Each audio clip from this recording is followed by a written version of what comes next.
Olá, meu nome é Maria Elisa Brant.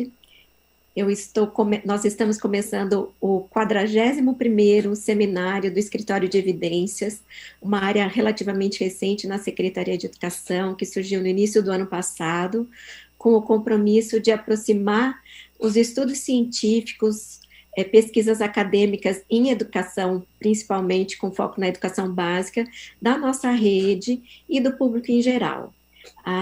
O Escritório de Evidências tem também a missão não só de disseminar o conteúdo, o conhecimento científico, como também de consolidar na secretaria a cultura de gestão por evidências, a ideia de que as evidências que os estudos e pesquisas trazem, que avaliam nossas políticas, avaliam nossas práticas, são fundamentais para a melhoria contínua das nossas políticas educacionais.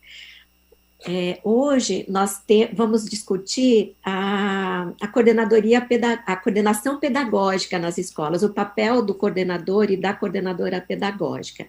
As nossas convidadas, assim, só uma ressalva, é importante sempre a gente dizer que esse espaço é um espaço livre, é um espaço de debate científico que obrigatoriamente tem que ser um espaço livre.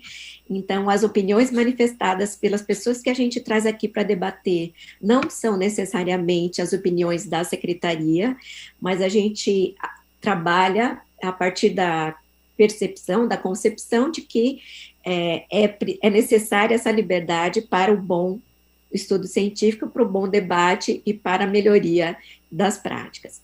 Então, sem mais delongas, eu vou apresentar as 3 palestrantes de hoje.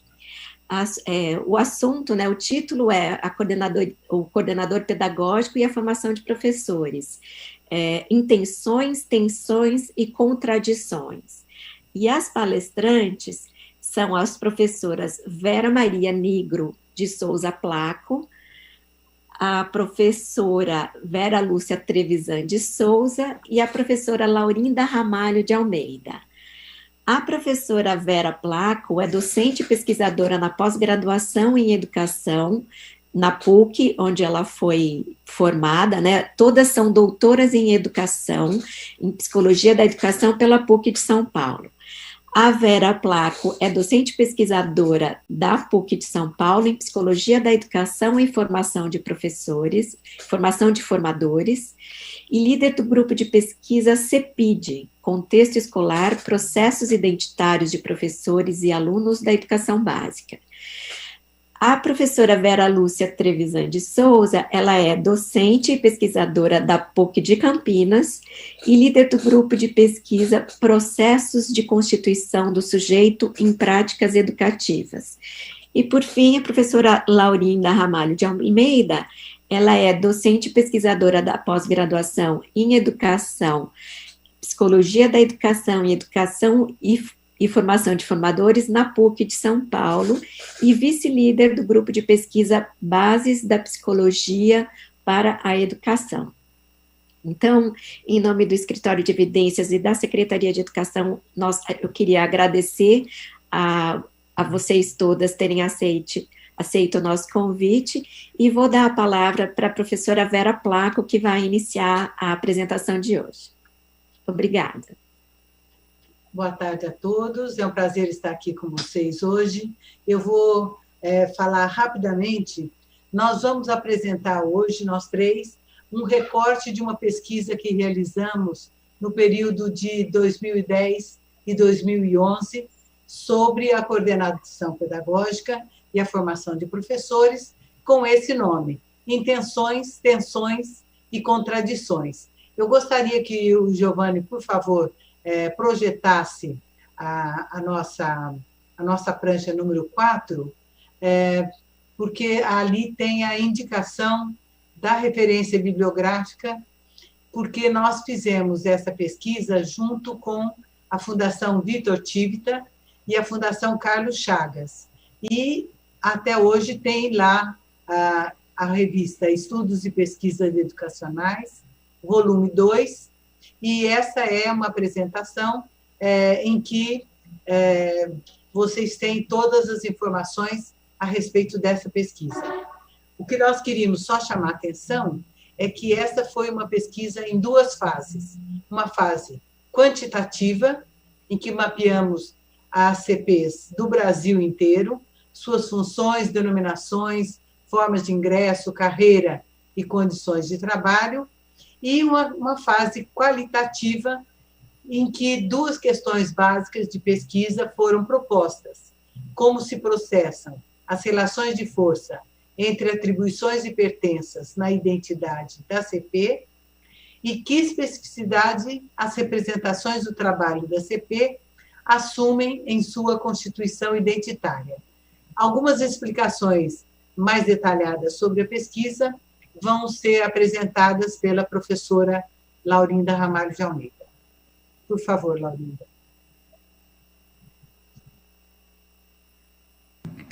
Quero começar dizendo da minha alegria de estar aqui, falando com parceiros, que apesar de todas as diferenças possíveis que existam entre nós, os que estão nos ouvindo e nós aqui que estamos falando com vocês, diferenças de idade, de formação, de trajetória, todas nós temos um ponto em comum, que é termos escolhido a área da educação e termos escolhido fazer diferença para a melhoria da qualidade da educação, principalmente da educação básica. Professora Vera já disse que esta pesquisa que nós fizemos em 2010, 2011, teve duas fases, uma fase quantitativa e uma fase qualitativa. Nesta fase quantitativa, nós ouvimos, pela via de telefone, 400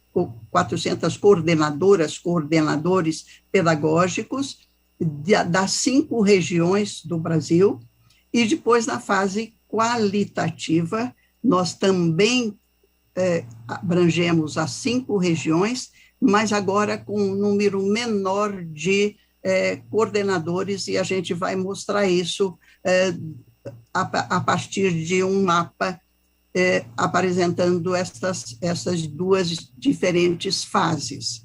Por favor, pode colocar a prancha onde aparece primeira fase, pesquisa quantitativa.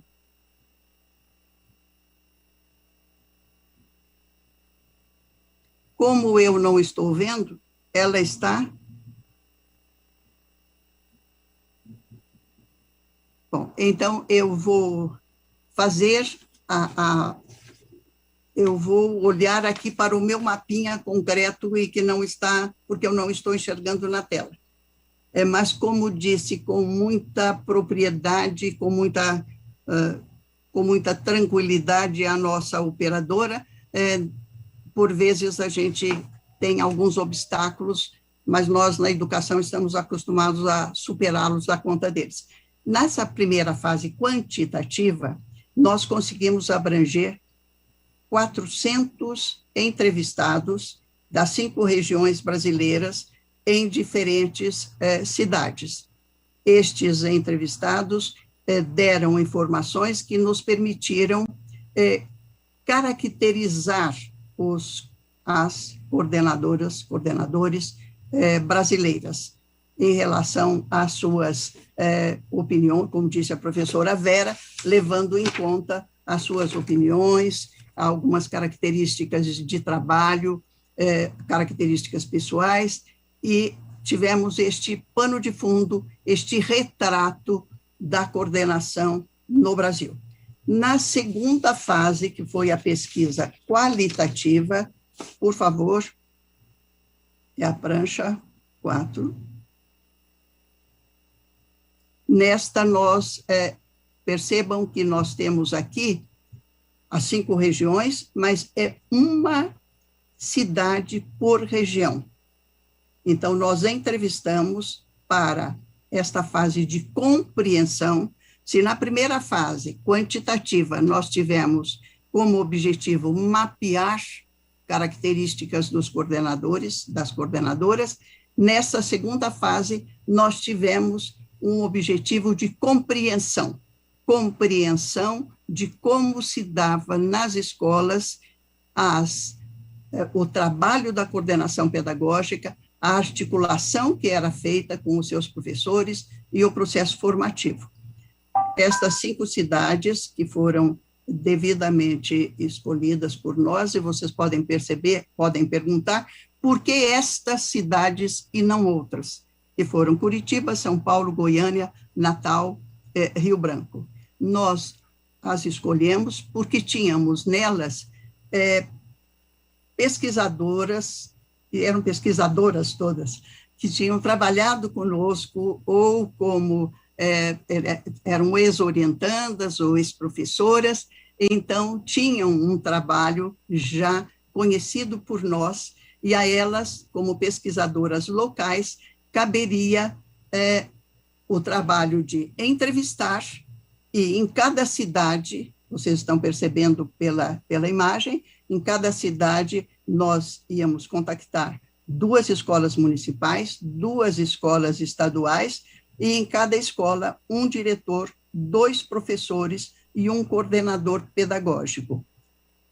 Neste caso, estas coordenadoras locais, essas pesquisadoras locais, como nós as denominamos, a elas competiu o trabalho de entrevistar esses profissionais, de fazer o levantamento de todas as normas legais destas diferentes cidades e elaborar relatórios parciais que eram enviados para as 3 coordenadoras, que fomos eu, Vera Placo e Vera Trevisan. Então, este trabalho foi feito pelas pesquisadoras locais e foi um trabalho de inestimável valor. A outra prancha, por favor. Agora, os nossos pressupostos. Quais foram os pressupostos que nortearam, primeiramente, a elaboração do desenho da pesquisa e depois a nossa análise? Primeiro pressuposto, cada escola é uma realidade irredutível. E a gente tomou aí emprestada uma frase do professor José Mário Pires Azanha, que foi sobejamente discutida em 1983, num documento que se chamou Documento Preliminar para a Reorientação das Atividades da Secretaria, num momento em que ele atuava como chefe de gabinete do secretário Paulo de Tarso. A frase: cada escola tem características pedagógico-sociais irredutíveis quando se trata de buscar soluções para os problemas que vive. A realidade de cada escola é o único ponto de partida para um real e adequado esforço de melhoria. Nosso segundo pressuposto foi que o trabalho é constitutivo da identidade profissional. E por quê? Alguns dos motivos. Um deles é que, lembrando que o nosso foco era discutir a identidade do coordenador, da coordenadora pedagógica, é por meio dos outros que nós nos conhecemos, nós nos compreendemos melhor. E as relações no trabalho são elemento fundamental, elemento importantíssimo para que nós nos conheçamos, nos compreendamos e possamos avançar na nossa qualidade como profissional. Por outro lado, ainda o trabalho tem uma importância muito grande quando eu penso que pelo trabalho individual, e aí há uma frase muito bonita do Vallon, ele diz que o trabalho é uma atividade individual que garante a melhoria de todos. É um esforço individual que garante a própria melhoria e a melhoria de todos. E o terceiro pressuposto foi que a formação é uma função primordial do coordenador pedagógico.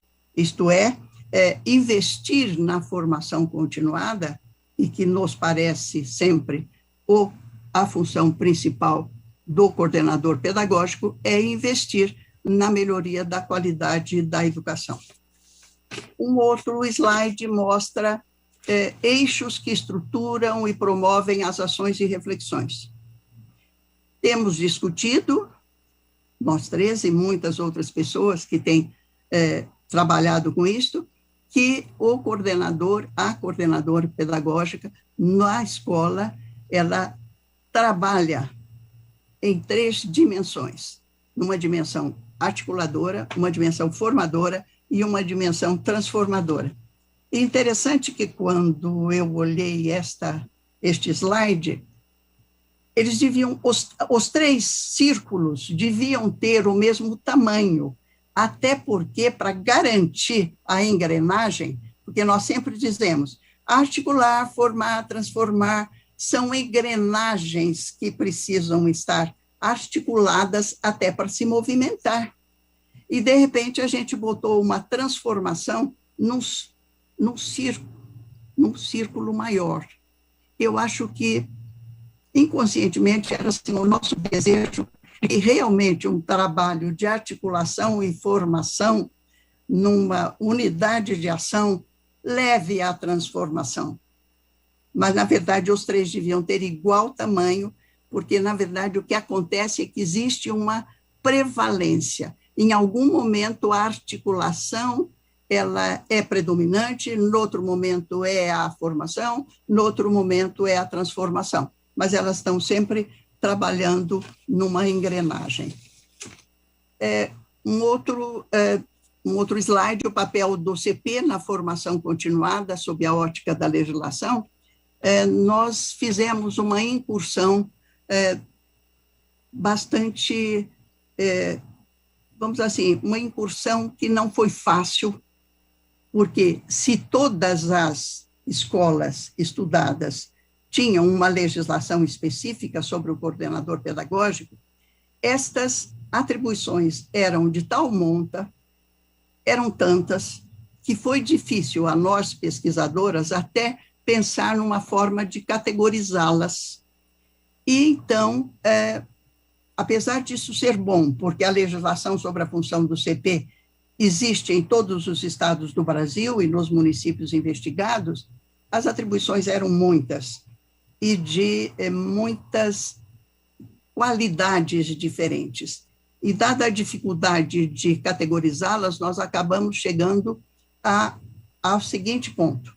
Nós, para discutir, consideramos as atribuições explicitamente formativas, quando a atribuição era claramente direcionada para a formação, como, por exemplo, a liderança do projeto político-pedagógico, atividades relativas ao funcionamento pedagógico da escola e apoio aos professores, mas nós percebemos que havia muitas atribuições que aparentemente eram apenas informativas, mas que podiam tornar-se formativas desde que eu visse sentido, eu atribuísse um sentido formativo a estas atribuições. Então, nós consideramos explicitamente formativas e potencialmente formativas algumas das atribuições. E, finalmente, havia atribuições administrativas mesmo.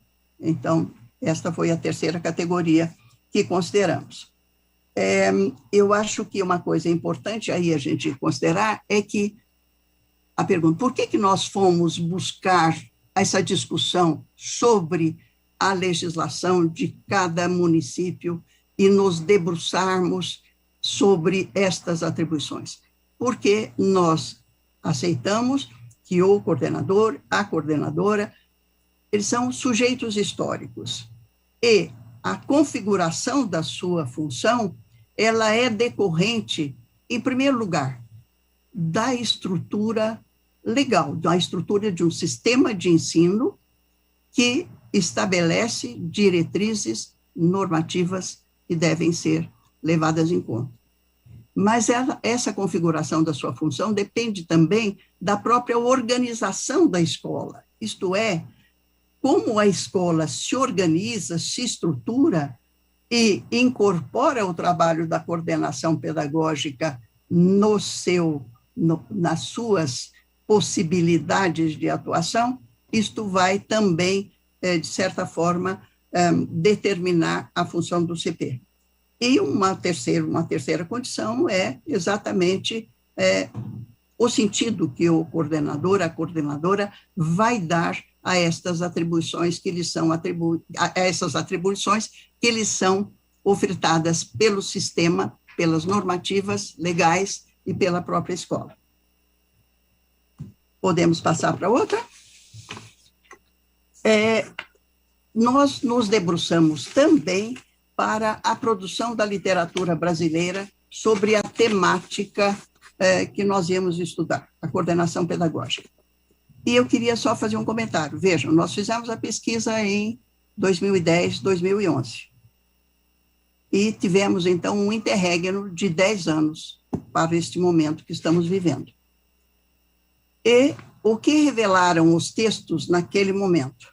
Indefinição da função, falta de clareza sobre o CP e a formação continuada de professores, necessidade de um projeto de formação de professores que considere a especificidade de cada escola, que era um dos pressupostos nossos, saberes e competências específicas do CP, o que implica na formação do CP, e partindo do princípio de que esses textos todos discutiam que, se o ensino tem atribuições, tem características específicas, a coordenação pedagógica também tem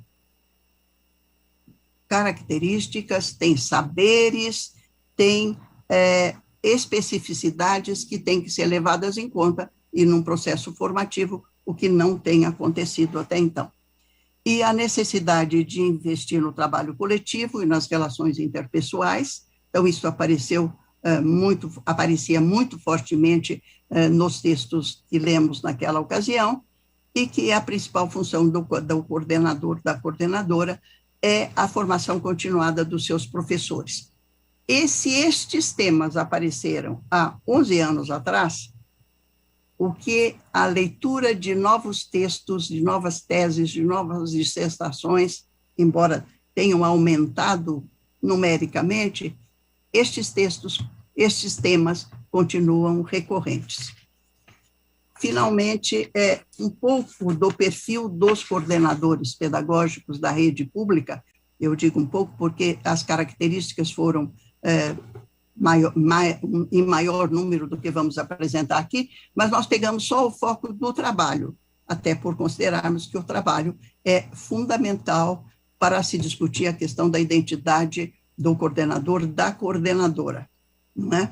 Até porque o trabalho tem um valor que não é apenas decorrente da retribuição salarial, ele é decorrente de um valor simbólico do que o meu trabalho representa para o outro e representa para mim mesma.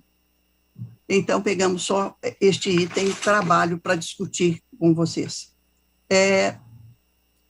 O que as falas dos 400 entrevistados mostraram?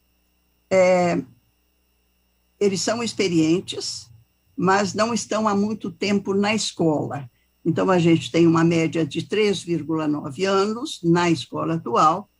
Então, cerca de 4 anos eles estão na escola atual, mas já estiveram 7 anos como coordenador em outras escolas. Uma outra coisa, e todos diziam isto, e até as atribuições também mostravam, que eles trabalham muito.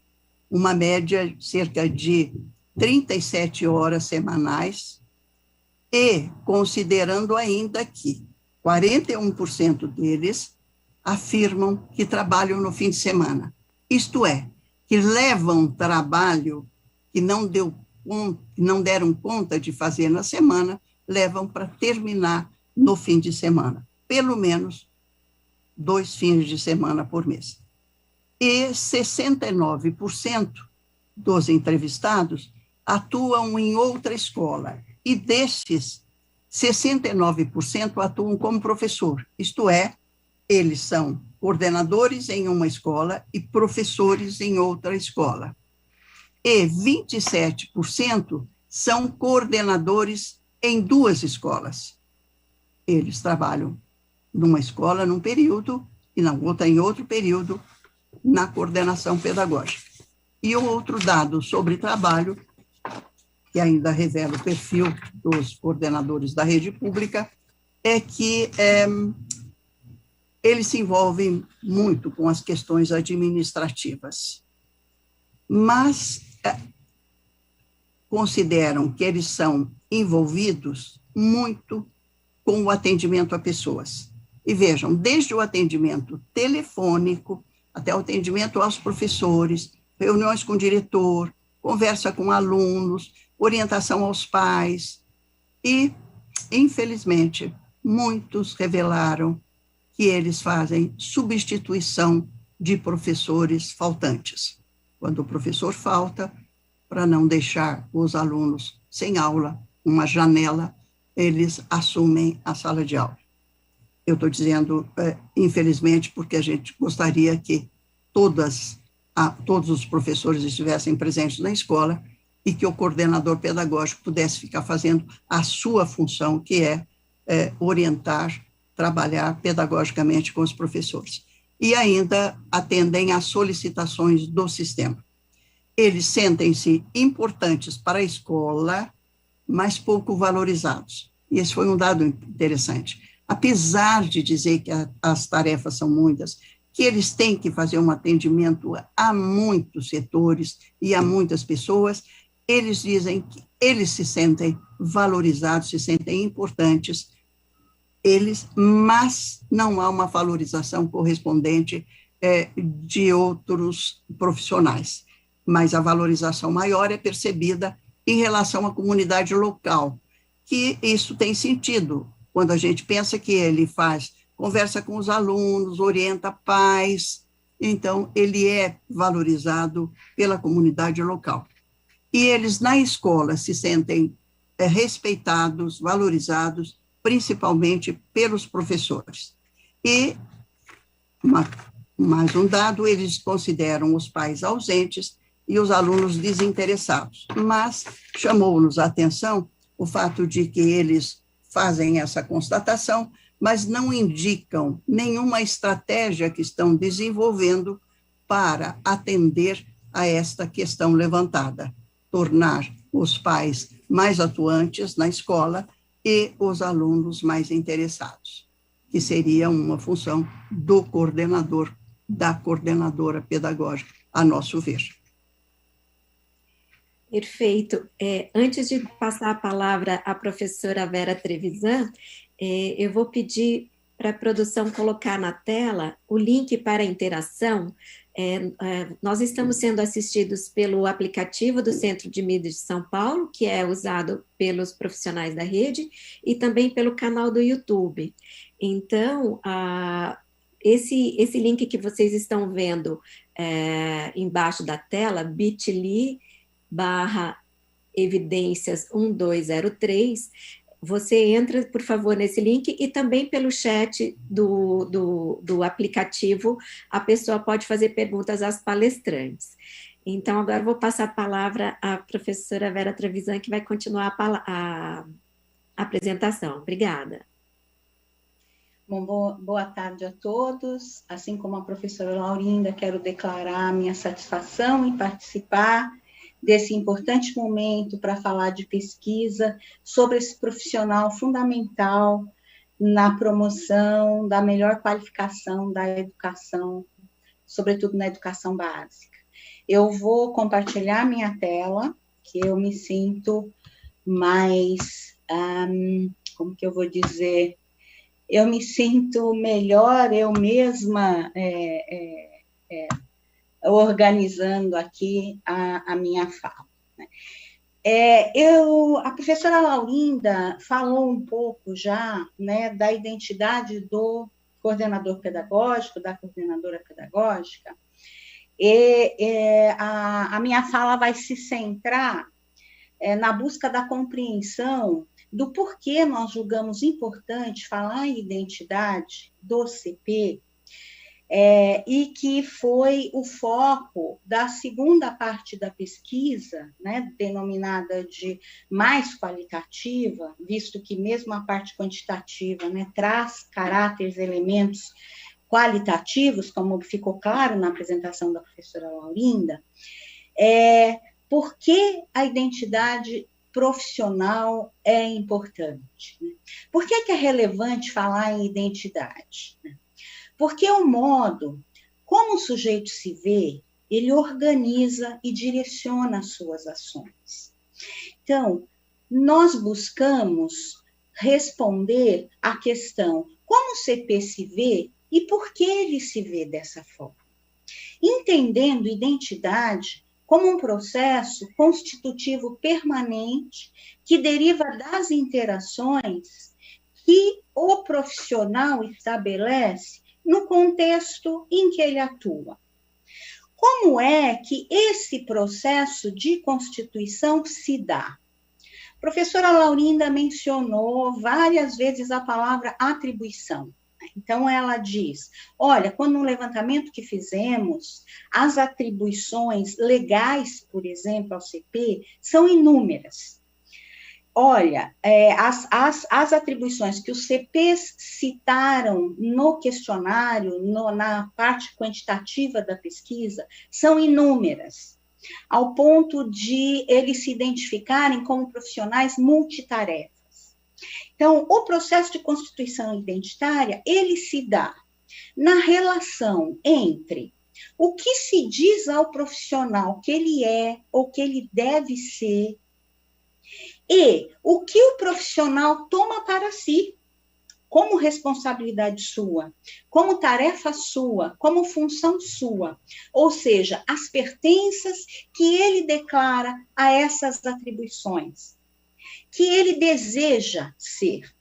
Então, um rápido exemplo, se o diretor da escola coloca para o coordenador que ele o quer como seu grande apoiador na direção, o coordenador assume essa pertença, ele se vê, ele acha importante, ele se vê como apoiador do diretor, a tendência é que as ações do coordenador se direcionem a estas tarefas. E que, ao concorrer uma demanda do diretor com uma outra tarefa que não tenha sido assumida pelo coordenador, atender ao diretor assume prevalência.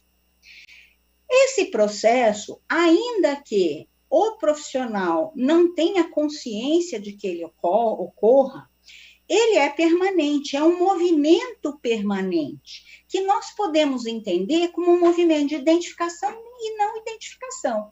Levando para o cotidiano, numa compreensão bem simples. Olha, isso aqui quem deveria fazer é o CP. Olha, isso aqui é responsabilidade do CP. E o CP, não, isso aqui eles até podem achar que eu deveria fazer, mas eu não vou olhar para isso agora. Ou, nossa, eu preciso socorrer isso.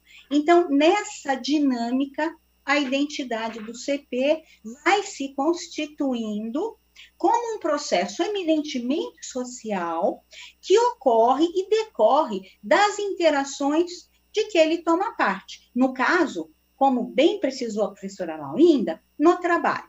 Então, se nós estamos falando em identidade profissional, o lugar onde vamos olhar essa constituição identitária é no trabalho. É claro que o processo identitário, ele se constitui nas nossas vidas, né?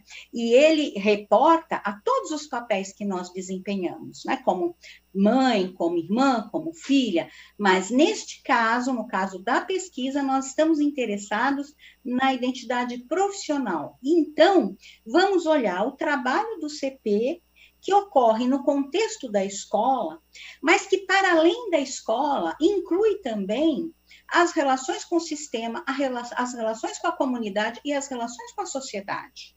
Então, não são só as atribuições feitas face a face, aquelas do pedido do diretor, da solicitação dos professores ou dos alunos, mas também do sistema de ensino, mas também da comunidade ou da sociedade. Há expectativas nestas instâncias em relação ao que o CP deve ser e ao que o CP deve fazer. Daí, né, cientes desse movimento de constituição, compreendendo a identidade como sendo constituída nessa relação de movimento permanente, é que vamos colocar as questões que deveríamos responder, que a professora Vera já apresentou, que dizem respeito às relações de força entre as atribuições e as pertenças. O que isso quer dizer? Nós queríamos compreender o que faz o CP desenvolver, se dedicar mais a uma determinada tarefa do que outras. Nós queríamos compreender isso.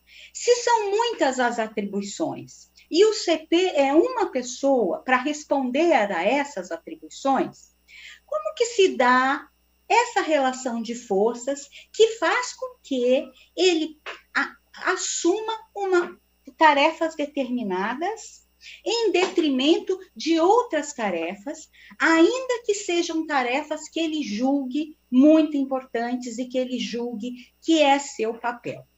Veja, nós partimos do pressuposto de que a função primordial do CP é a formação de professores. Só que esse pressuposto não fomos nós que criamos ou nós que escolhemos. Naquele levantamento com os 400 CPs, eles falam que a formação de professores é tarefa do coordenador pedagógico e julgam que é muito importante esta tarefa.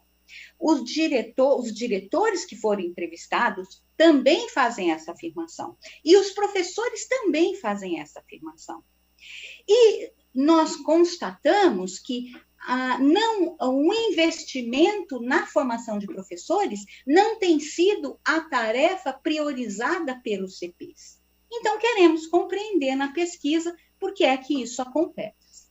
Muito bem, onde é que nós vamos olhar, então, para compreender essa relação de forças? Nós vamos olhar nas condições de trabalho do CP. Ora, se é no trabalho que a identidade profissional se constitui, é no trabalho que nós temos que olhar para ver como é que essas relações aparecem. E aí, perguntado sobre as condições de trabalho, os CPs dizem, a maioria dos CPs diz que ela é boa, que elas são boas as condições, porque, por exemplo, elas trazem melhoria dos ganhos, oferecem crescimento pessoal e profissional. Então, eu devo me envolver com outras coisas, eu aprendo coisas para além do ensino-aprendizagem. Mas, eles afirmam isso, mas se queixam de muitas faltas. De falta de professores, de falta de pessoal de apoio, de falta de formação para o CP, essa é uma queixa muito recorrente. Nós não temos uma formação específica que nos permita desenvolver a atividade de coordenação pedagógica. A remuneração também é inadequada, não há um plano de carreira para o CP. Algumas vezes eles são contratados, mas remunerados como docentes, e também faltam condições materiais, recursos didáticos. E há uma queixa enorme de que há um excesso de atribuições. Então, ele é o profissional que faz tudo na escola. Eles mencionam que eles são chamados, desde para atender o portão, atender o telefone, Laurinda mencionou isso, até resolver um problema com o diretor, ou um problema com pais ou com professores. Ou seja, para que as condições de trabalho do coordenador elas fossem realmente boas, elas fossem adequadas, seria necessário que houvesse uma melhor orientação sobre as suas atribuições. Então, uma orientação que permitisse que ele fizesse um escalonamento de prioridades, que ele pudesse olhar para tudo que ele tem de fazer e estabelecer o que ele vai atender primeiro, o que é mais urgente, o que é mais importante. Também que houvesse mais recursos humanos, para que ele não precisasse atender a telefone, atender porta e fazer tantas outras tarefas que não são relativas à sua função. E também que ele tivesse a oportunidade de dedicar tempo para a formação de professores e para a própria família. Uma das queixas que aparece no CP é que eles acabam levando o trabalho para casa, que eles não têm tempo para a família, e isso acaba interferindo na qualidade do trabalho deles e na qualidade de vida deles. Então, eis que nós chegamos ao buscar entender a relação de forças entre essas múltiplas atribuições e o quanto esse coordenador toma para si essa atribuição e o investimento que ele faz para atender a essas demandas, que estamos chamando de atribuições, nós observamos tensões, sempre tensões, e tensões de 3 naturezas diferentes. Tensões externas à escola, que decorrem do sistema, que decorrem da comunidade. Tensões internas à escola, que decorrem de demandas da direção, dos professores e dos alunos, e aquelas tensões que decorrem da própria vivência e sentimento do coordenador. Então, que ele queria fazer, que ele colocou para ele como desafio, ele se prometeu, este ano eu vou estudar a questão do bullying com os professores, e ele não consegue, e isso gera tensões. O que a gente viu com relação às forças que nós queríamos observar? Quando a pressão é maior, quando o vínculo é maior, quando o poder é maior nas relações, a força é maior, a tensão é maior. Então, por exemplo, quando o sistema pede que a escola entregue uma lista com as notas dos alunos para amanhã, e o diretor chama o coordenador e diz, eu quero essa lista para amanhã, ele não tem como negociar, não, eu não vou entregar essa lista para amanhã, né? Ele tende, a força é muito maior. Então, a reunião de professores que eu ia fazer, aquela discussão sobre bullying lá, que eu ia fazer, ela vai ser adiada, porque agora eu vou parar tudo e eu vou atender isso aqui. Quando a demanda é do diretor, eu preciso de você, tá pegando fogo aqui, você tem de me ajudar? Eu vou deixar alguém tocando a discussão de texto aqui com os professores, ou eu vou pedir a alguém que converse com o aluno que eu tinha chamado, porque eu preciso atender. As tensões, que não são menores, mas as forças que são menores, são aquelas que emanam do próprio coordenador. E são justamente as tensões que mais o incomodam, que mais interferem no seu processo identitário, porque vão fazendo com que ele se sinta não um bom coordenador, porque é um coordenador que está sempre devendo, é um profissional que não dá conta, um profissional que se prometeu, que se dispôs a fazer, e ele não consegue fazer. Então, as forças, né? Quando a gente estuda identidade, a gente vê que quanto mais importante for o outro para mim, mais eu tendo a atender às suas demandas. Então, mais eu tendo a declarar pertenças às atribuições que ele me dá, que ele me coloca. E aí, pensamos um pouco, a professora Vera vai falar disso, e eu vou bem rapidamente aqui colocar, né? O que ajudaria o coordenador? Que subsídios, né, poderia ajudar o coordenador a lidar com essas tensões, né, que eu acabei de colocar, né? Ele precisaria ter mais conhecimento, um conhecimento mais aprofundado, mais clareza sobre qual é a proposta de trabalho da escola, qual é a realidade da comunidade escolar, ter conhecimento de informática para poder lançar mão desse recurso, para se comunicar, para propor atividades, propor ações, ter domínio de fundamentos dos aspectos psicológicos dos alunos, como é que eles se desenvolvem, como é que eles pensam, por que o adolescente se comporta desse modo, conhecer melhor o comportamento, as demandas das famílias e também dos professores, né? As questões afetivas dos professores, as expectativas dos professores, podendo criar espaços outros para além dessa dinâmica cotidiana. E também conhecer melhor como se processam as relações humanas, né? Aqui, até para pensar políticas de formação para esse profissional. Acho que a professora Vera Placo vai falar um pouquinho. Então, já concluindo, nós podemos dizer que o processo de constituição identitária do CP é um processo permeado de tensão permanente. Tensões, de muitas tensões, colocando no plural, que decorrem das várias atribuições, as prescritas em leis, as demandas dos professores, do diretor, dos pais, dos alunos, de outros sujeitos, das suas relações, da literatura, como a professora Laurinda mostrou, né, que se confrontam com as adesões ou as rejeições que ele faz a essas atribuições. E isso resulta numa vivência da coordenação como intenções, como tensões e tensões que fazem emergir as contradições. Se eu tenho intenção de fazer isso e eu não faço isso, isso gera uma tensão. Mas por que eu não faço, se eu julgo importante? Contradições que estão presentes no cotidiano do CP e que, portanto, interferem não só na sua constituição identitária, porque ele continua a se ver como esse profissional que não dá conta, esse profissional que tem muitos desafios a enfrentar e que não sabe como enfrentar esses desafios, e também no seu trabalho. Interfere no seu trabalho na medida em que ele atua mais no eixo da articulação, que é por onde a professora Vera vai dar continuidade aqui a essa fala. É isso, professora Vera Placo.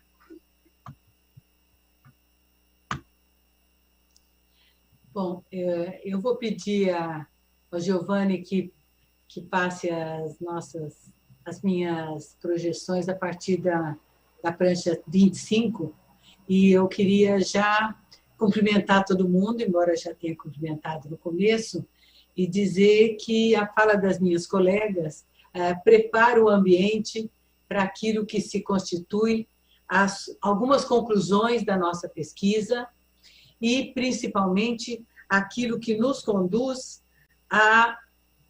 ao momento atual, às relações com o momento atual. A próxima, por favor.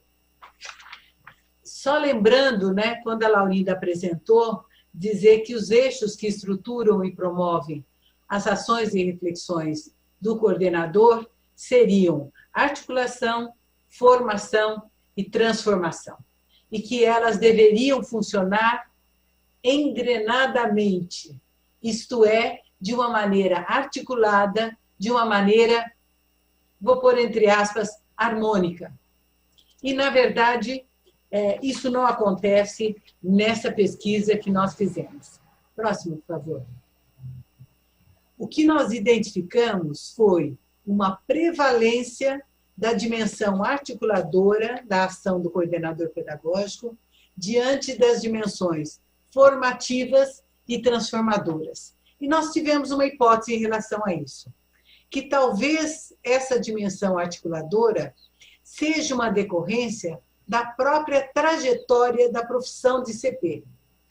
Desde os seus primórdios, desde a sua implementação, foi essa expectativa que a escola colocou sobre, expectativa que acaba sendo uma atribuição, não é? Sobre o coordenador pedagógico, de que ele fizesse funcionar o projeto de escola, que ele fizesse funcionar as relações entre as pessoas, que fizesse acontecer de maneira articulada todas as relações pedagógicas e interpessoais que se estabelecem dentro da escola. Veja, a legislação, como disse a Laurinda, traz as dimensões formativas como importantes. Os estudos teóricos têm proposto como importante essa dimensão formadora. E o coordenador pedagógico também declara, é o seu discurso, ele declara que ele também acredita que a formação é sua função, é seu papel a ser realizado. No entanto, O que se identificou, especialmente nessa pesquisa, ficou muito claro, o que identificou é que ele realmente realiza, com muita prevalência, a dimensão articuladora, deixando em segundo plano, quando não, deixando totalmente afastada, por exemplo, a dimensão transformadora. E fazendo funcionar de maneira, às vezes, quase automática, uma dimensão formadora. O que nós percebemos nessa pesquisa é que o coordenador pedagógico assume, naquele momento, a sua função como missão, como sacrifício e sofrimento. Hoje nós questionamos, o coordenador pedagógico é o profissional, e lutamos por isso. Mas há 10, 12 anos atrás, nós vimos aparecer com muita força essa ideia de missão, de dom, de sacrifício. E isso acaba levando, com muita frequência também, a aderência do coordenador pedagógico a funções que não lhe são privativas, que não lhe são específicas. E, ao fazer isso, ele acaba misturando, vamos dizer assim, as suas funções com as funções burocráticas, administrativas, com funções de atender porta, atender telefone, atender emergências, as mais variadas, dentro da escola. Isto é, respondendo a demandas que são atribuições locais imediatistas, e, ao fazer isso de novo, essas respostas a essas atribuições são contraditórias. Por quê? Porque ele continua valorizando, ele continua reconhecendo que ele deveria ter uma importante função formadora, uma importante função dentro dessa dimensão do seu trabalho. Próxima, por favor. Bom, quando o coordenador entra na escola, ele não é formado, ele não vem formado para ser coordenador. Nós não temos, nem hoje, nós não temos uma formação específica. Eu diria que há 12 anos atrás, talvez tivéssemos até um pouco mais do que temos hoje. A pedagogia hoje não forma coordenadores pedagógicos. Ele não vem preparado para isso. Como eles nos dizem muitas vezes, ele dorme coordenador, e ele dorme professor e ele acorda coordenador. E é baseado nessa prática como professor, baseado nas relações que ele estabelece com o aluno, com a sala de aula, que ele acaba dialogando com a escola e com os sujeitos da escola na sua função de coordenador pedagógico. Assim mesmo, mais uma vez, tendo consciência de que ele não está formado, de que ele não está preparado, que ele não sabe muitas coisas e que ele precisa se responsabilizar pela sua própria formação. Essa questão, próximo, por favor. Essa questão da autoformação aparece fortemente quando ele... A próxima, por favor. Quando ele procura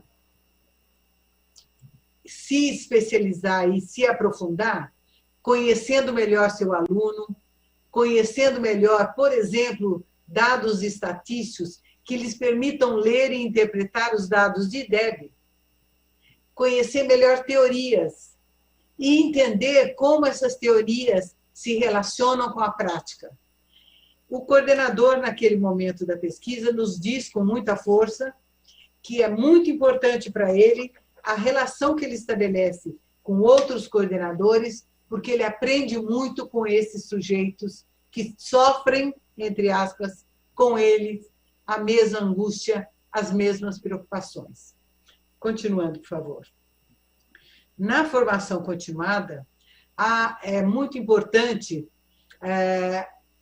o que o coordenador pedagógico valoriza como prática e experiência profissional dele mesmo e dos professores. Ele recorre muito à sua experiência profissional, ele recorre muito às experiências dos professores para fazer a formação. E, ao fazer isso, ele declara indiretamente aquilo que nós esperávamos que ele declarasse, que há um potencial formativo nas ações de formação, que há um potencial articulador na medida em que ele consegue mobilizar relações, mobilizar parcerias, mobilizar um trabalho integrado e coletivo, o que possibilita um potencial transformador desse seu trabalho. Continuando, por favor. Eu estou indo rápido porque quero ficar dentro do meu tempo. O que eu entendo que ficou claro nesse nosso trabalho foi que os profissionais coordenadores pedagógicos reconhecem a sua responsabilidade como formadores, mas há uma interpretação sobre formação que nos passa naquilo que ele entende como formação. Com frequência, ele diz que formar implica ou envolve leitura e discussão de textos teóricos, ou palestras de especialistas, ou cursos oferecidos também por esses especialistas. Então, quando ele faz isso, eu diria, ele enxerga a sua responsabilidade de uma maneira limitada, e daí é muito frequente ele identificar que ele não está fazendo nada. Às vezes ele está, porque quando ele trabalha com planejamento de coordenadores, quando ele discute o cotidiano da escola, quando ele discute questões de disciplina, quando ele discute bullying, como diz a Vera, quando ele fala e traz as questões de gestão de sala de aula junto ao professor, sim, são ações formativas, sim, são ações importantes, mas que ele não reconhece como formativas. Nós reconhecemos o potencial formativo desses encontros, e ele não. E aí ele vive uma tensão muito forte. Se a minha função é formar, e se eu não dou conta de formar, qual é a minha identidade profissional? Quem sou eu, coordenador pedagógico, que tinha que formar e não formo? Tá?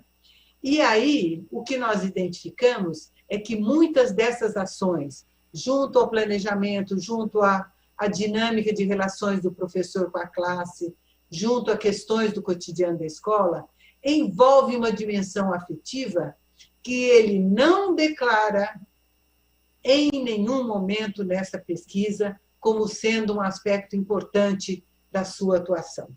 E isso é muito importante de nós considerarmos, porque a dimensão afetiva está presente e faz parte dessa dimensão que ele chama de articuladora. Então, a articulação para ele é muito mais, vou usar de novo uma palavra que eu tenho muito medo, que é muito mais harmonizar relações do que, na verdade, permitir o confronto, permitir a autocompreensão e permitir, portanto, o desenvolvimento dessas pessoas que estão envolvidas nos processos pedagógicos e cognitivos e afetivos da escola. Próximo, por favor. Chegamos à escola atual, né? Vejam, a Vera já falou, o coordenador pedagógico não tem formação específica para ser formador, ele não entra com essa formação, e no processo em que ele está exercendo a coordenação pedagógica, as formações que ele recebe também não são específicas, além de o tempo que ele tem, o espaço que ele tem, acabar sendo, muitas vezes, atropelado pelas urgências, pelas demandas, pelos excessos de atribuições que ele recebe.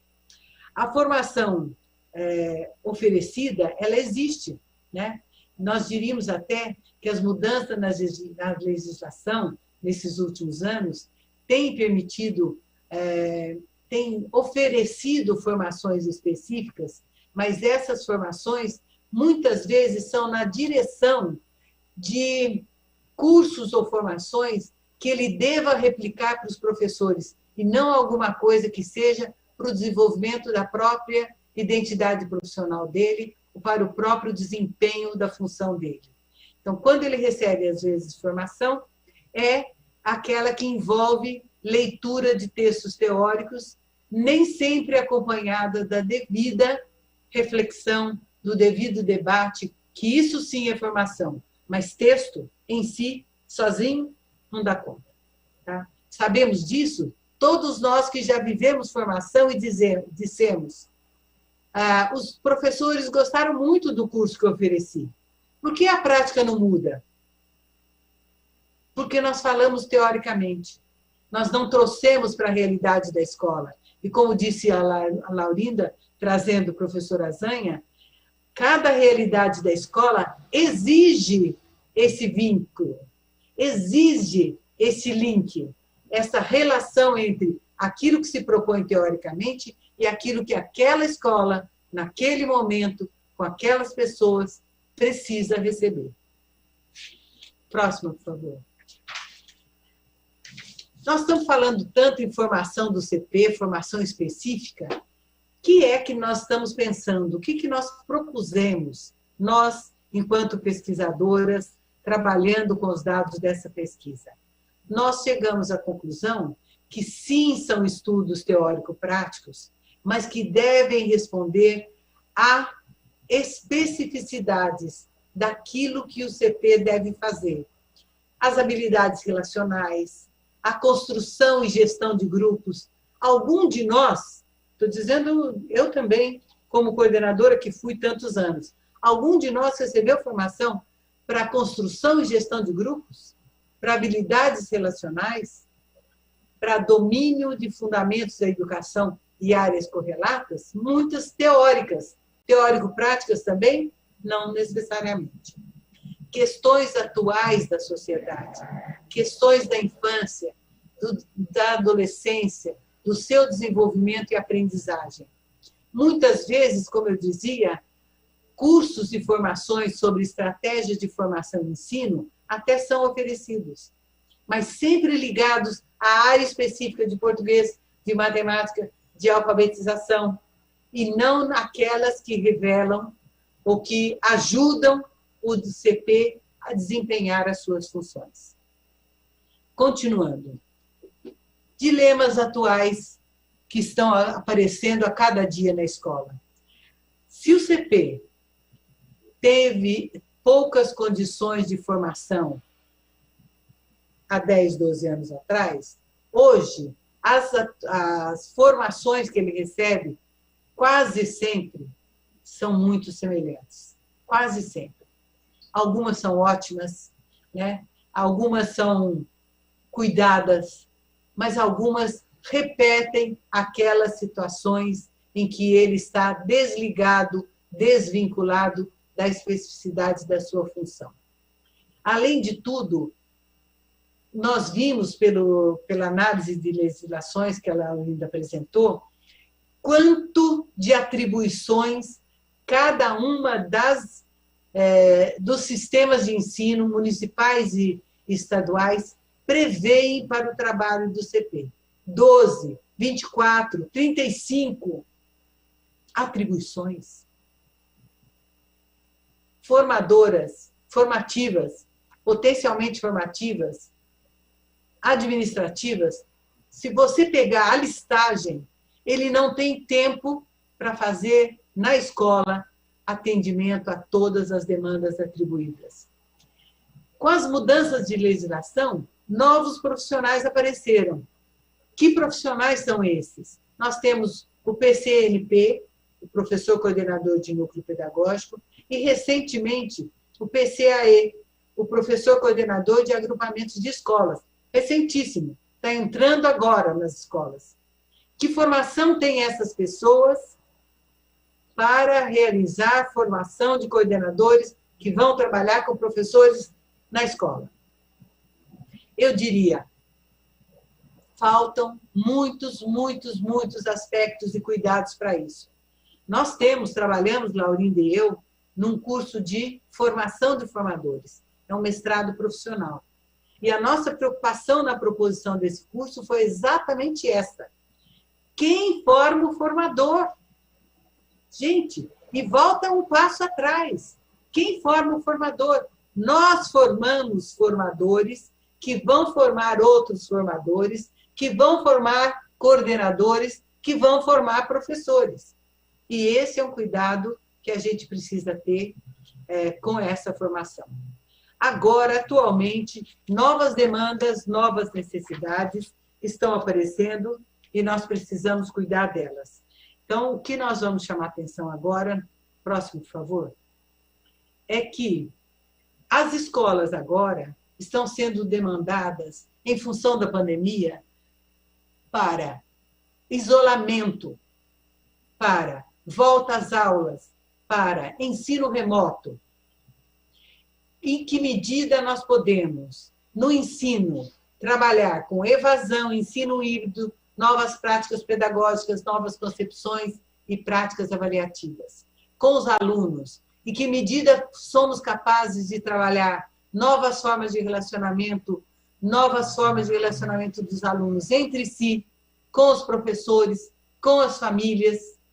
As dificuldades pessoais, as dificuldades relacionais de aprendizagem que estão vivendo essas crianças, esses jovens, os cuidados sanitários. Veja, nem estou mencionando tecnologia, que é um enorme de um problema que nós vamos ter que enfrentar e viver.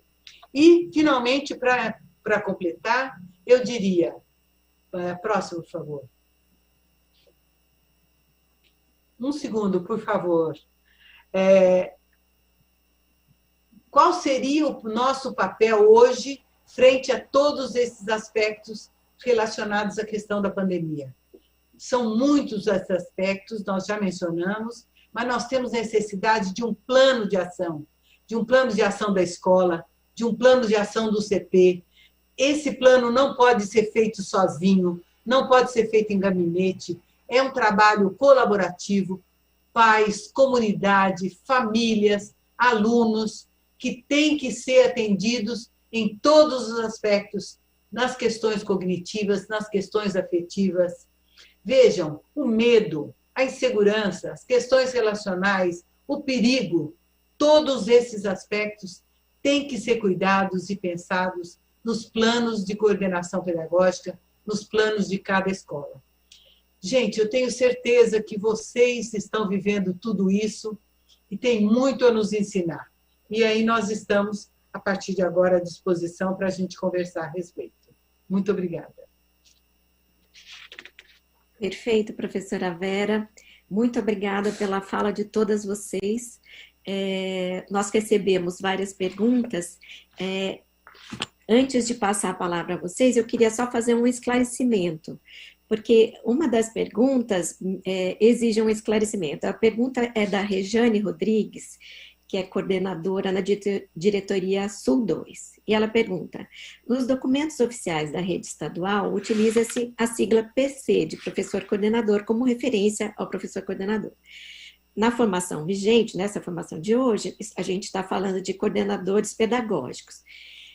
O esclarecimento que eu preciso dar é o seguinte: o espaço do escritório de evidências é um espaço que é um pouco diferente das formações mais amplas que vocês recebem por meio do Centro de Mídias de São Paulo e as formações feitas pela IFAP, porque ele é um espaço mais de debate que conduz à formação, à reflexão, mas ele não é uma formação alinhada com os objetivos da secretaria de formação típica para cada cargo.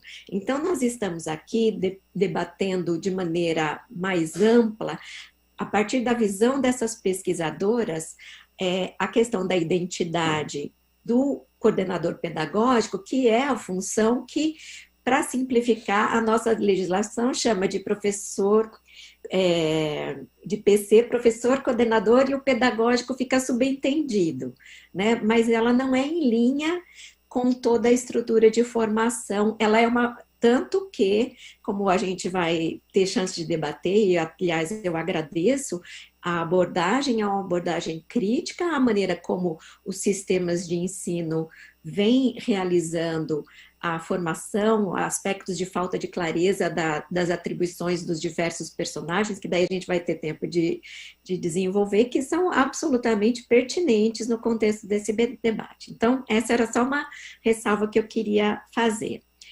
A Aline Soares de Souza, dos Santos Gonçalves, que é da diretoria de Adamantina, longe de São Paulo, ela pergunta se vocês pretendem expandir essa pesquisa agora voltada para esse momento pandêmico, pontuando algumas comparações para tratar evoluções e estagnações.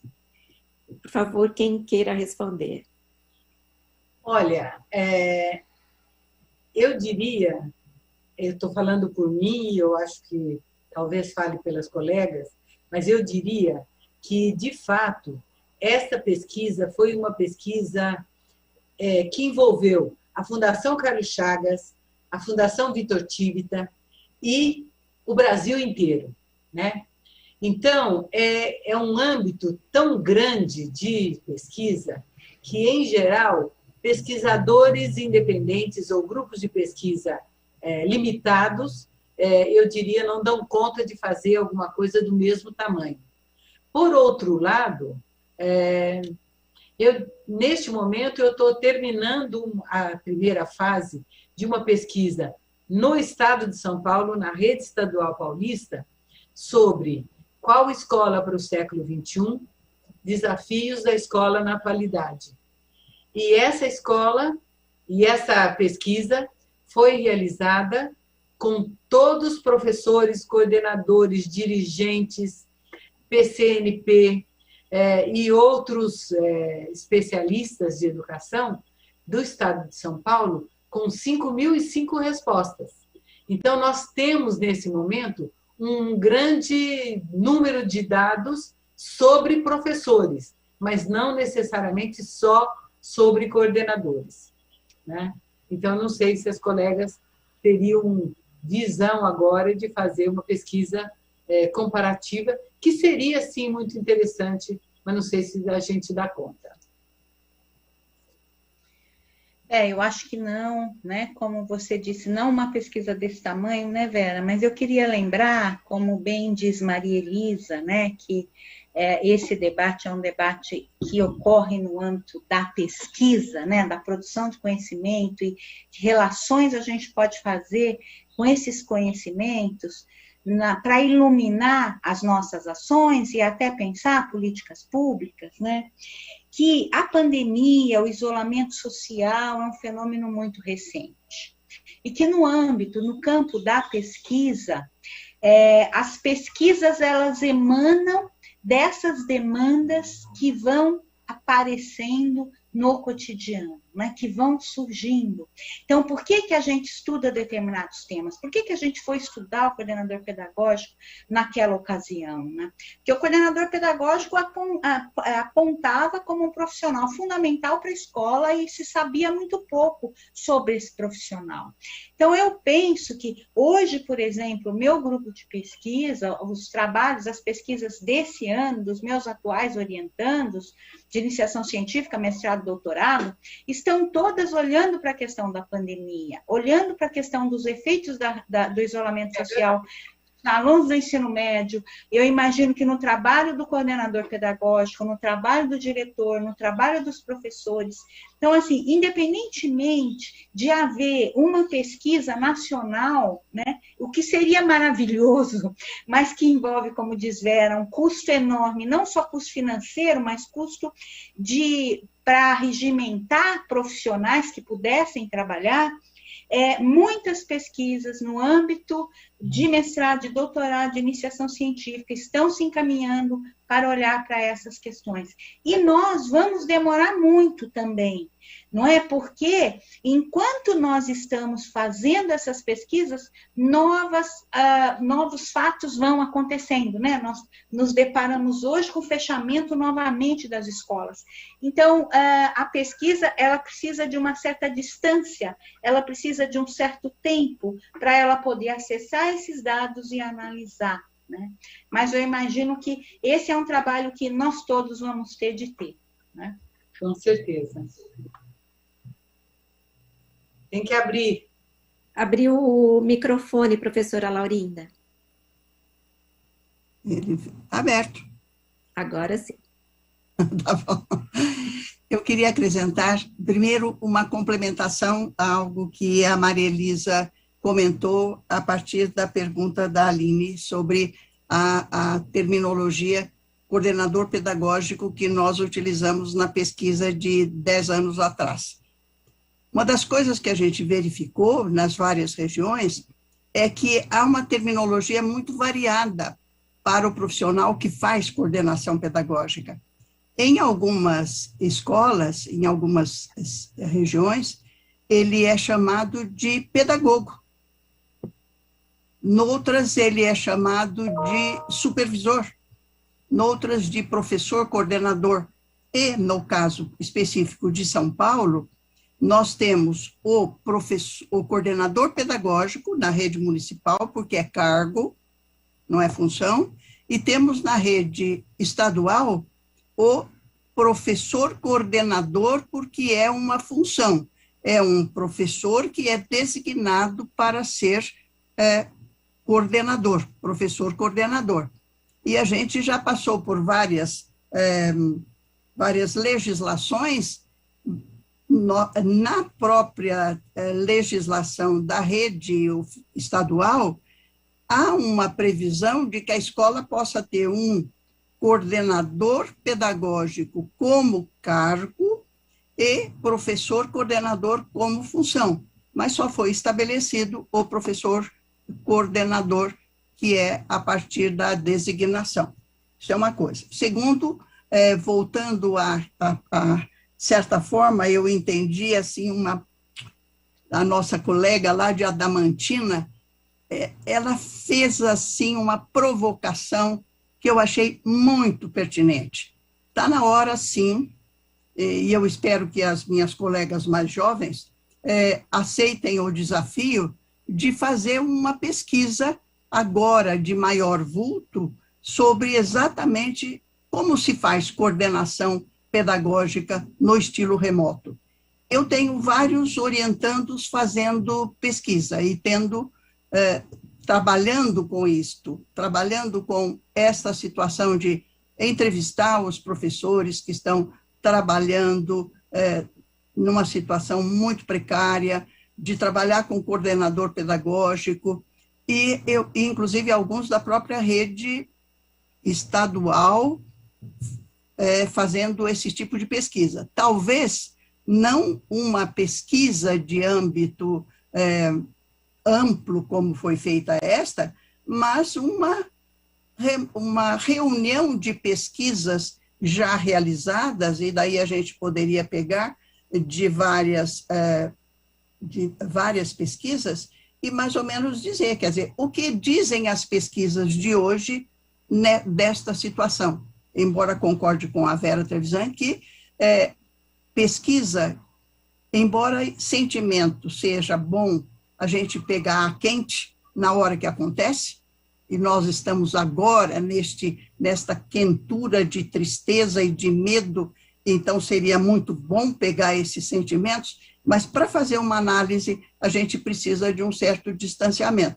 Mas olha, colega de Adamantina, eu acho que você fez uma provocação muito boa e que eu espero que alguém tome isto como para coordenar. Dona Vera Placo, você que gosta de fazer coordenações, aliás, eu tenho assim, uma vocação, eu fui várias vezes vice-coordenadora da Vera Placo no programa de Psicologia da Educação. Depois eu fui vice-coordenadora da professora Marli André no programa de formação de formadores. Então, eu me disponho a ser vice-coordenadora sua, viu, Vera Placo? Que boa provocação. Obrigada, professora Laurinda. Você sabe que a nossa parceria, a gente fala que é uma parceria histórica, né? Que começou lá nos idos de 73, 74. Muita gente não tinha nem nascido, nós já estávamos trabalhando juntas. Então, claro que a parceria é sempre boa, Vera também faz parte desse pool, mas... que a Vera é bem mais novinha, a Vera Trevisan. Gente, me desculpem, então mas... A Vera tem que tomar conta disso. Gente, me desculpa interromper, mas nós temos 3 perguntas interessantíssimas e nós só temos 9 minutos até o término do nosso tempo. Infelizmente ou felizmente, a grade de formações é intensa no canal, então nós não teremos tempo a mais. Então, eu vou reunir as 3 perguntas que nós recebemos, que vão todas no tema, o que significa, do ponto de vista mais concreto, atuar na formação de professores do ponto de vista do professor coordenador. Eu vou transmitir as perguntas. A Sandra Regina Benedito dos Santos, da diretoria Norte 2, ela pergunta: o PC pode orientar o professor nas ações a serem desenvolvidas dentro da sala de aula?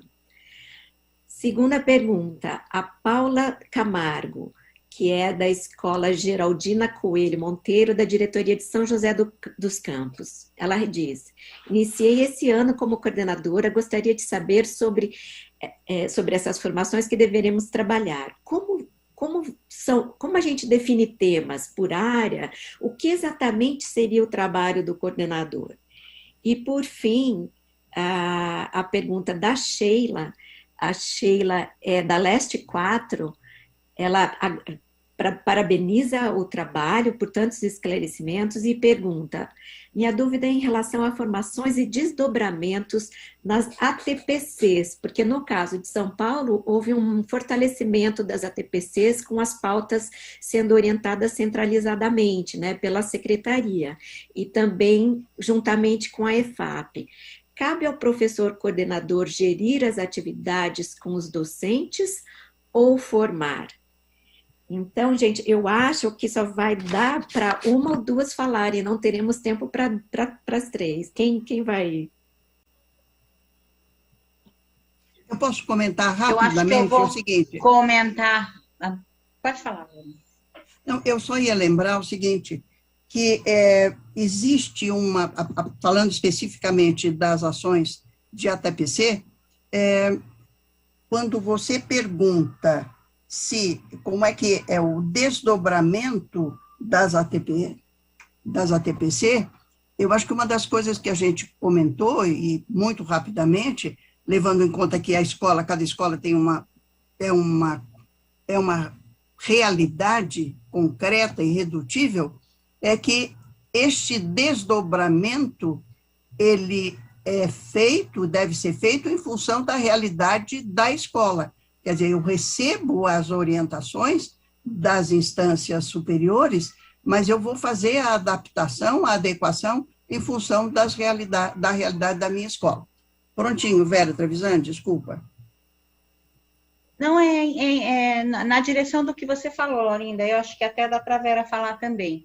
Eu acho que é isso, é você levantar como coordenador o que a sua escola precisa, o que os seus professores precisam, e conversar com os professores para identificar quais são as demandas, quais são as necessidades. E a partir daí você definir o que é formação. Você definir um plano de formação, o que você vai fazer, o que você vai levar para o espaço de formação, que discussões você vai fazer, como é que o professor vai participar, no oferecimento também de ideias, de temas, mas partir disso, né? Então, construir junto, colaborativamente, visando a atender as demandas que a escola tem, né? Acho que esse seria um caminho. Vera? Eu acho que só para completar, eu diria assim, quando você define um tema junto com o professor, você precisa sempre lembrar que é a experiência dele, as necessidades dele, sim, mas a experiência dele precisa ser levada em conta.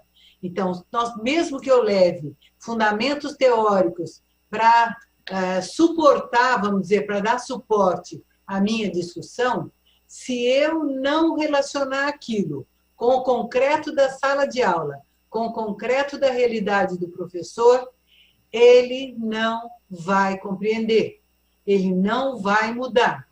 Ele não vai absorver aquilo, interiorizar aquilo e transformar aquelas práticas que estão sendo sugeridas como parte da sua própria identidade profissional também. Eu acho que a fala da Vera responde também à colocação da Sandra Regina, quando ela pergunta que eu posso orientar o professor para o que ele vai fazer dentro da sala de aula? Claro. Sim, eu tenho que fazê-lo. E, por exemplo, lembrando o que apareceu na nossa pesquisa, muito da falta da dificuldade que eles têm, por exemplo, com o trabalho em grupo dentro da sala de aula. Isso é alguma coisa que o coordenador pedagógico pode trabalhar, ajudar muito o professor, independente de um conhecimento específico, de matemática, inglês, português, mas ele pode trabalhar no sentido de como o professor pode fazer a gestão da sua sala de aula de forma a conseguir melhor resultado e melhor agrupamento. E lembrar que isto é formação.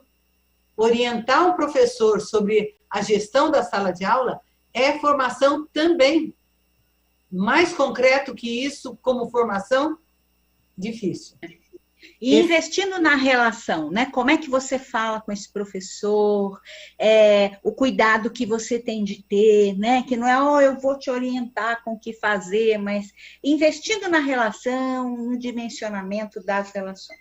Acho que isso. E isso tem muito a ver com o momento atual. Nós temos falado muito em acolhimento, em estar do lado do professor, estar do lado do profissional.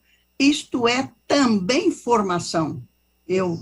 Trabalhar com os professores para eles acolherem os medos, as censuras, as dificuldades dos seus alunos e atender o medo do meu professor também. Isso também é formação. Gente, assim, é uma pena que a gente tem que terminar, porque o que eu queria combinar? Primeiro, ficou óbvio que há necessidade, os professores estão sedentos por orientação e informação. Então, do ponto de vista do escritório de evidências, a gente se compromete a ter uma conversa com a EFAP, com a COPED, sobre os resultados, os impactos da reflexão que as professoras trouxeram aqui nas formações cotidianas. Uma pessoa, Claudineide Lima, ela queria parabenizar a iniciativa, porque ela foi orientanda da professora Laurinda, ela conhece todas as professoras, ela é da diretoria Guarulhos Sul. A Andréa Borges pergunta se essa live ficará disponível no repositório. A resposta é sim, e essa live ela já está prevista para ser passada novamente na segunda-feira na grade de formação, que a EFAP gostou do assunto e vai passar novamente. Em outro horário é só vocês procurarem. As apresentações das professoras também vão ficar disponíveis. O escritório tem um repositório de apresentações, e vocês lendo o nosso boletim, a gente vai informar no próximo boletim onde vocês poderão encontrar o PPT. E infelizmente, eu vou precisar que vocês se despeçam e agradecer imensamente a riqueza do debate de hoje. Até logo. Eu posso começar só para dar um abraço para a Claudineide? Fico muito feliz de ter você continuando a trabalhar na Secretaria de Educação do Estado e fazendo esse trabalho bonito na coordenação pedagógica. Beijo, Claudineide. Um abraço a todos e foi ótimo estar aqui com vocês nessa tarde. Um abraço para todo mundo também. Eu fiquei tão entusiasmada e emocionada de falar com a Claudineide. Um abraço para todos que nos ouviram e que vão nos ouvir, porque se nós temos que trabalhar no acolhimento, eu quero dizer que hoje eu me senti acolhida por esta situação que a gente teve de ter esse contato com vocês. Até logo, então, gente. E eu deixo um abraço muito grande para todo mundo da rede e dizer do meu apreço, do meu compromisso com a escola pública paulista, com a escola pública brasileira, principalmente nesse momento que nós estamos atravessando. Um abraço mesmo. Gente, então, muito obrigada. E até o próximo seminário, que vai ser dia 26. Eles agora são quinzenais. Boa tarde a todos e agradeço a quem assistiu. Muito obrigada aos palestrantes também, que foi excelente. Boa Muito tarde. obrigada a você também, Maria Elisa. Boa tarde.